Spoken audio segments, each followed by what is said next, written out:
Dans le courant du mois de juillet, le rapport sur la fiscalité de la location meublée, aussi appelé rapport Le Meur, a été rendu public. Il avait été commandé par Elisabeth Borne à la députée Annaïg Le Meur dans le courant du mois de novembre 2023 et avait été achevé en mai 2024.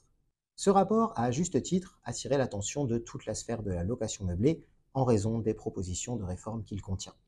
Parmi ces propositions, qui se distinguent entre des propositions générales et des scénarios de réforme, la plus importante est certainement la fin de l'affiliation des LMNP, les loueurs en meublé non professionnels, au régime des bénéfices industriels et commerciaux. Le rapport prévoit donc la création d'un régime commun pour les loueurs de location nue et de location meublée et prévoit en conséquence d'autres mesures telles que l'élévation du seuil de recette apprécié pour la détermination du statut de LMNP ou de LMP, soit loueur en meublé professionnel, afin d'éviter que les loueurs en meublé non professionnels qui le pourraient évoluent vers le statut de LMP, puisque, attention ici, seul le statut de loueur en meublé non professionnel est ciblé par les propositions de réforme. Pour ce qui est des scénarios envisagés par ce rapport, ils sont au nombre de 5. Les 4 premiers, soit le scénario 1, 1 bis, 2 et 2 bis, sont sensiblement identiques. Ainsi, ils prévoient tous la fin de l'affiliation des loueurs en meublé non professionnels au régime des bénéfices industriels et commerciaux et la création d'un statut commun pour tous les loueurs en location nue et en location meublée. Pour ce nouveau régime commun qui serait créé pour les loueurs de location nue et de location meublée, il serait établi un nouveau régime micro, et c'est là que ces 4 premiers scénarios diffèrent, puisque le scénario 1 propose l'instauration d'un régime micro commun avec un abattement de 40%, alors que le scénario 1 bis propose un abattement de 50%. Les scénarios 2 et 2 bis se distinguent, puisque, quant à eux, ils entretiennent une distinction entre les locations, qu'elles soient nues ou meublées, qui seraient louées sur la longue durée, et celles qui seraient louées sur la courte durée. Ainsi, le scénario 2 prévoit un abattement de 40% pour la longue durée et de 30% pour la courte durée,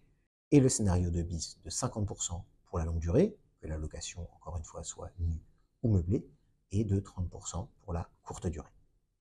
Le scénario 3, quant à lui, varie légèrement, car bien qu'il prévoit des dispositions identiques, comme bien évidemment la fin de l'affiliation des LMNP au régime des bénéfices industriels et commerciaux, ainsi que la mise en place d'un régime micro commun avec un abattement fixé à 40% pour tous les contribuables, il s'agit du seul scénario qui maintient la possibilité pour les contribuables qui relèveraient du régime réel de profiter d'un amortissement qui serait forfaitaire et d'un montant de 2%. Attention toutefois, uniquement pour les loueurs qui pratiquent une activité de location de longue durée. Le contenu de ces rapports a bien évidemment occasionné de très nombreuses réactions, souvent très alarmistes, qu'il convient toutefois de relativiser, et ce au regard de plusieurs éléments. Le premier élément à prendre en compte est bien évidemment la temporalité, à savoir il s'agit ici d'un rapport qui devrait tout d'abord se muer en une proposition ou un projet de loi avant d'être voté dans les mêmes termes par l'Assemblée nationale puis par le Sénat, éventuellement départagé par l'intervention d'une commission avant même toute question d'une application définitive. Mais avant d'en arriver à ce stade, il faudrait à tout le moins que la classe politique s'entende sur un texte. Or, en la matière, rien n'est moins sûr. À titre d'illustration, on peut mentionner qu'un rapport de 2016 portait exactement sur le même sujet, celui de la fiscalité de la location meublée, et n'a jusqu'alors débouché sur aucune proposition de loi. De plus, les conditions de ce rapport pourraient occasionner de très nombreux débats, car on y ressent ici la patte d'Annaïg Le Meur qui était également à la tête du projet de loi visant à remédier au déséquilibre du marché en locatif en zone tendue, et qui, lui, ciblait uniquement la pratique des meublés de courte durée. Pour illustrer ce biais pris par Annaïg Le Meur dans la construction de son rapport, nous avons choisi de nous focaliser sur un chiffre.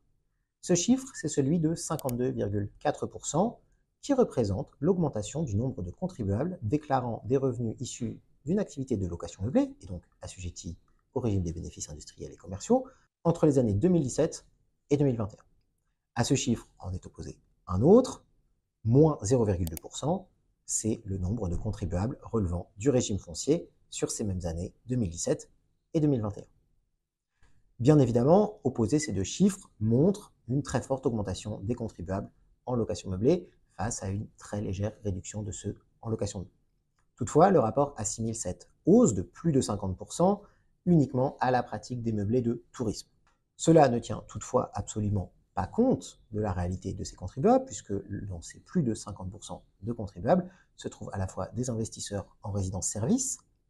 des contribuables qui louent sur la longue durée, mais également de très nombreux contribuables qui louent sur la courte durée, sans toutefois que le logement qu'ils louent puisse, d'une autre manière, être loué sur la longue durée. De plus, opposer ainsi sous forme de pourcentage la location meublée dans son ensemble et la location nue rend peu compte aujourd'hui de la réalité de l'offre de location en France. La location meublée étant passée d'un peu plus de 670 000 déclarants en 2017 à un peu plus d'1 million en 2021, alors que pour la location nue, le nombre de déclarants est stable, étant systématiquement entre 2017 et 2021